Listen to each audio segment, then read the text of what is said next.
अस्सलाम वालेकुम। SM news के साथ मैं हूं मुक़द्दर रज़ा। SM न्यूज़ स्टूडियो में खुशामदीद। खबरों का सिलसिला बढ़ाते हुए हम शामिल करते हैं चीचा वतनी से। चीचा वतनी के नवाही गांव 3512L का रिहायशी रक्षा ड्राइवर स्कूल के बच्चों को लेकर शहर जाता है और हैदर नामी शख्स के बच्चों को लेने गया और उससे कहा कि आज 4 तारीख हो गई है। माहाना रक्शे का किराया का मुतालबा किया कि जिस पर वो आपे से बाहर हो गया और गाली गलोच करने लगा। मज़ीद सूरत हाल से आगाह कर रहे हैं हमारे नुमाइंदे इरशाद अहमद। जी इरशाद, आगाह कीजिएगा इस हवाले से। जी बिल्कुल। चीचा वतनी नवाही गांव 3512L का रहायशी तनवीर हुसैन रक्षा ड्राइवर है और स्कूल के बच्चों को लेकर शहर जाता है।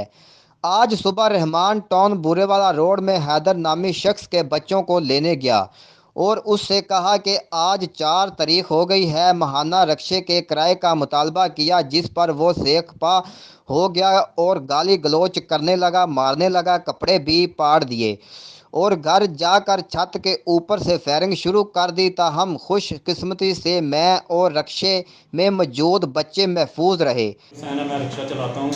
मैं आज रहमान टाउन 3512L का रहायशी हूँ। रहमान टाउन में आया, बच्चे इकट्ठे किए तो हैदर नाम के शख्स के घर के पास चला गया। उसके बच्चे रिक्शे में ले जाता हूँ मैं स्कूल। उसको मैंने किराए का मुतालबा किया तो उसने मुझे ना थप्पड़ मारने शुरू कर दिए सर। तो उसने कहा मैं डॉन हूँ यहाँ का, मैं कौन सा किराया दूंगा तुझे। बदतमीज़ी करने की मेरे गिरेबान पाड़ दिया, छत पे जाके मेरे ऊपर फायर किया। सारे टाउन वाले गवाह हैं, बच्चे गवाह हैं मेरे साथ। जो अल्लाह ने बचाया, मुझे भी बचा लिया, बच्चों को भी बचा लिया, बच्चे भी गवाह हैं, सारे टाउन वाले भी गवाह हैं। मेरे ऊपर बहुत जुल्म किया सर। मेरी आँख भी सारी इट्टे मेरे ऊपर रोड़े मारे उसने, बहुत बदतमीज़ी की। मैं गरीब आदमी हूँ, रक्षा चलाता हूँ, 3512L का रहायशी हूँ।